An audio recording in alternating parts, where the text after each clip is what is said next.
Hello students, today we are going to discuss some basic properties of atomic nuclei. हमने nucleus की hypothesis पढ़ ली है. Nucleus की जो बेसिक कंपोजिशन होती है that is nucleus have protons and neutrons inside it. और अगर आप एक गिवन न्यूक्लियस की बात करें, कोई भी एक रैंडम न्यूक्लियस जिसका एटॉमिक नंबर z है और मास नंबर a है, तो उसमें z नंबर ऑफ प्रोटॉन्स होंगे and a minus z number of neutrons होंगे. नाउ उसकी अब हम न्यूक्लियस की कुछ बेसिक प्रॉपर्टी को स्टडी करते हैं. First thing one is nuclear charge. आपको पता है न्यूक्लियस के अंदर प्रोटॉन एंड न्यूट्रॉन है and neutrons are electrically neutral and protons पे 1 यूनिट ऑफ पॉजिटिव चार्ज होता है. और अगर एक न्यूक्लियस के पास z नंबर ऑफ प्रोटॉन्स है then it will have charge equals to plus amount of Ze. Here E is equals to the charge in magnitude of an electron and Z is atomic number of given nucleus. Next one is nuclear mass. Nuclear mass की अगर हम बात करें, अभी मैंने कहा था हम एक गिवन न्यूक्लियस ले रहे हैं जिसका एटॉमिक नंबर Z है एंड मास नंबर A है. So it will have Z number of protons and A minus Z. Let me right. N is equals to A minus Z. A minus Z number of neutrons inside it. The nuclear mass is simply given as Z times mass of proton plus N times mass of neutron. And you know 99.99% mass of an atom is concentrated inside the nucleus. And अगर आप normal या conventional method से nuclear का मास determine नहीं कर सकते क्योंकि nucleus itself ही बहुत स्मॉल है. आपको याद होगा न्यूक्लियर की जो रेडियस होती है that is of the order of 10⁻⁻14 metre. So mass spectrograph का यूज़ करते हैं न्यूक्लियर मास को डिटरमाइन करने के. उसमें भी हमें न्यूक्लियर मास एग्जैक्ट यूनिट में नहीं मिलता. What we get is E/m ratio. Okay. और जो न्यूक्लियर के मास की बात करें, in general it is always equals to the integral multiple. और जो यहाँ पे हमने लिखा है A, this is integral multiple of A. A is here an integer जिसको हम मास नंबर कहते हैं. This is not actually mass, this is mass number. Nucleus का जो मास है वो इस मेथड से निकलता है and this is mass number. ये मास नियरली इक्वल होता है इस इंटीजर वैल्यू के. ओके. और न्यूक्लियर का मास अगर आप बात करें 10⁻⁻27 kg, इतनी स्मॉल यूनिट होती है अगर kg की बात करें. सो हमने एक और पैरामीटर डिफाइन करा या यूनिट डिफाइन किया न्यूक्लियर मास को जो हम मेज़र करते हैं that is in form of atomic mass unit या फिर उससे आप AMU कह सकते हैं. AMU की अगर आप डेफिनेशन देखना चाहें, 1 AMU is defined as the 1/12 of mass of carbon atom. अब कार्बन एटम ही इसीलिए कंसिडर किया क्योंकि कार्बन एटम का जो मास होता है that is purely 12 gram. That is उसमें मास और A दोनों की वैल्यू सेम होती है. या फिर हाइड्रोजन एटम की टर्म में देखिए तो AMU को आप डिफाइन कर सकते हो 1 मोल ऑफ हाइड्रोजन एटम या फिर Avogadro's number weighs equals to 1 gram. So AMU यहाँ से निकालो grams divided by Avogadro's number. Here it is. So 1 gram is 10⁻³ kg divided by n. दोनों की वैल्यू सब्सटीट्यूट किया, it is in kg. 1.6604 into 10⁻27 kg. And further इसे convert किया गया है एनर्जी की यूनिट में. Since it is very small और आगे भी जब भी हम न्यूक्लियर फिज़िक्स में डील करेंगे या कैलकुलेशंस करेंगे, नॉर्मली हम मास को ट्रीट करेंगे एनर्जी की फॉर्म में, इलेक्ट्रॉन वोल्ट की फॉर्म में. नथिंग ज़्यादा स्पेशल कुछ नहीं किया हुआ है. इस सिंपली इसको mc² E is equals to mc². C है मास को c² से मल्टीप्लाई किया गया है, you will get energy in joule. और जूल को फर्दर इलेक्ट्रॉन वोल्ट में मेगा इलेक्ट्रॉन वोल्ट MEV में कन्वर्ट किया गया है. Reminded 1 joule is equals to 1.6021 into 10⁻13 mega electron volt. AMU को इन जनरल आप A.M.U और सिंपली U भी लिख सकते हैं. न्यूक्लियस की जो हम नेक्स्ट प्रॉपर्टी की बात करते हैं that is nuclear size. Nuclear का साइज़ किस तरह का है, हमें न्यूक्लियर की कंपोजिशन पता चल गई, उसका चार्ज पता चल गया, मास पता चल गया, बट उसकी शेप क्या है. बहुत सारे एक्सपेरिमेंट हुए न्यूक्लियर की शेप डिटरमाइन करने के लिए और जो भी एक्सपेरिमेंट हुए सभी का आंसर कह लो या रिज़ल्ट कह लो यही था कि जो पॉजिटिव चार्ज है न्यूक्लियस के अंदर वो यूनिफॉर्मली डिस्ट्रीब्यूटेड है न्यूक्लियस के अंदर. और अगर डिस्ट्रीब्यूशन यूनिफॉर्म है तो अल्टीमेट जो शेप बनती है that is of spherical. Okay. और ये भी एक्सपेरिमेंटल एविडेंस से आया कि volume of nucleus is proportional to mass number. जितना न्यूक्लियस बड़ा होता जाएगा उतनी उसकी वॉल्यूम बड़ी होती जाएगी। और सफ़ेयर की वॉल्यूम का फॉर्मूला होता है 4/3 pi R cube into A. Here R is the radius of the nucleus. और simply you can say constant of proportionality है तो R cube is proportional to A और R is proportional to A raise to power 1/3 और R is equals to R nought into A raise to power 1/3। Here R nought is the nucleus radius parameter जो कि vary करता है from a given nucleus to nucleus. In general अगर आप calculation purposes के लिए देखिए आर नोट की वैल्यू हम लोग ले लेते हैं 1.3 इंटू 10⁻⁻15 मीटर और 1.3 Fermi. Okay, so nuclear radius in general Fermi की फॉर्म में ली जाती है एंड 1 फर्मी और 1 FM is equals to 10⁻⁻15 metre. So radius is nearly equals to 1.3 into a raised to power 1/3 Fermi. Next property nucleus की आ जाइए, that is nuclear density. अब अगर हम बात करें nucleus density, density is basically कि कितना कंसनट्रेटेड एक मैटर है। Density is basically mass over volume.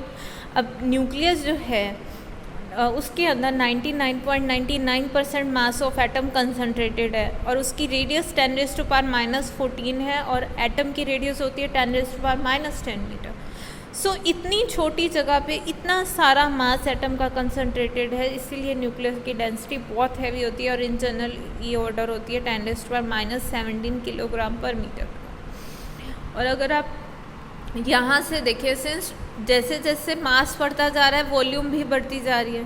So nuclear density almost अगर देखा जाए वॉल्यूम के मास के साथ साथ वॉल्यूम बढ़ती जा रही है। सो डेंसिटी ऑलमोस्ट सेम रहती है सभी के सभी न्यूक्लियाई की except for lead and oxygen. इनकी डेंसिटी थोड़ी सी डिफरेंस होती है, बाकी ऑलमोस्ट जितने भी न्यूक्लियाई एग्जिस्ट करते हैं उनकी डेंसिटी नियरली सेम होती है। अगर आप एग्ज़ाम में याद ना भी रहे तब आप अगर इन पे भी क्वेश्चन आता है तो इससे आप कैलकुलेशन कर सकते हैं, no issues with that. Next property is nuclear spin और एंगुलर मोमेंटम ऑफ न्यूक्लियर। अब ये न्यूक्लियर की स्पिन न्यूक्लियर स्पिन या फिर एंगुलर मोमेंटम, एक चीज़ ध्यान में रखना, जो total angular momentum of nuclear होता है उसको हम न्यूक्लियर स्पिन से भी डिनोट कर देते हैं। ये सिर्फ ये नहीं है कि सिर्फ स्पिन एंगुलर मोमेंटम है। अगर कहीं न्यूक्लियर स्पिन लिखा गया है that means it have both orbital angular momentum and spin angular momentum, keep that in mind. Okay, अगर न्यूक्लियर स्पिन दिया गया है, स्पेशली अगर न्यूक्लियर स्पिन एंगुलर मोमेंटम लिखा गया है तो वो स्पेसिफिकली स्पिन एंगुलर मोमेंटम है, बट अगर न्यूक्लियर स्पिन लिखा गया है so it is total angular momentum of nuclear. Okay, I hope this thing is clear.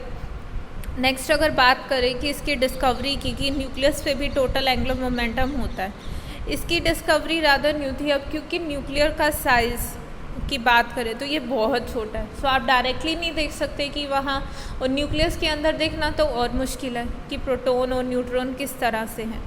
So direct evidence नहीं मिल सकते कि वहाँ स्पिनिंग मोशन है या ऑर्बिटल मोशन है।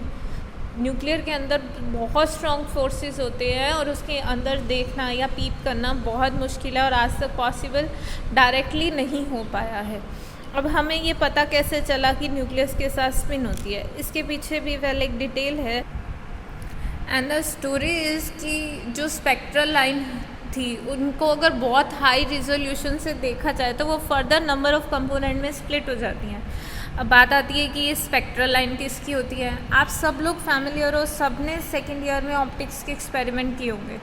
ऑप्टिक्स के एक्सपेरिमेंट आई मीन प्रिज्म का एक्सपेरिमेंट, सोडियम लैम्प की लाइट देखी होगी, मरकरी लैम्प की दिखी होगी, तो वो जो दो लाइन्स आती है that are called spectral line.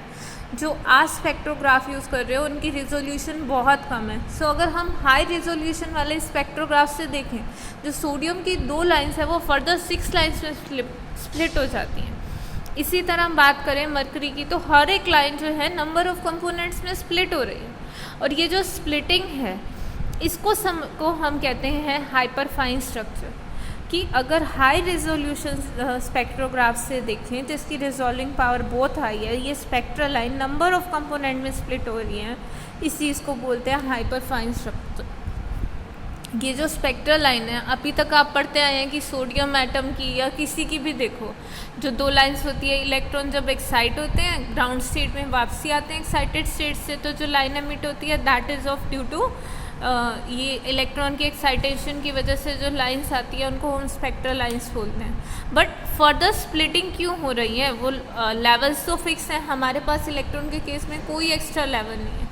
सो पोली ने 1924 में सजेस्ट किया था कि ये जो हाइपर फाइन स्ट्रक्चर है, ये जो फर्दर स्प्लिटिंग है, इसकी वजह न्यूक्लियस का एंगुलर मोमेंटम है। दैट मीन्स इलेक्ट्रॉन के लेवल आपके पास फिक्स हैं। अब न्यूक्लियस इंटरेक्ट करेगा तो ये लेवल फर्दर 2 लेवल्स में स्प्लिट होगा। अब इलेक्ट्रॉन यहाँ भी जा सकता है और यहाँ भी जा सकता है।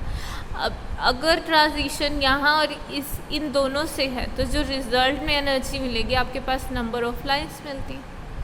अब फिर से क्वेश्चन आता है कि ये सिर्फ हाई रिजोल्यूशन में दिखती हैं, लो रिजोल्यूशन में ये लाइंस क्यों नहीं दिखती।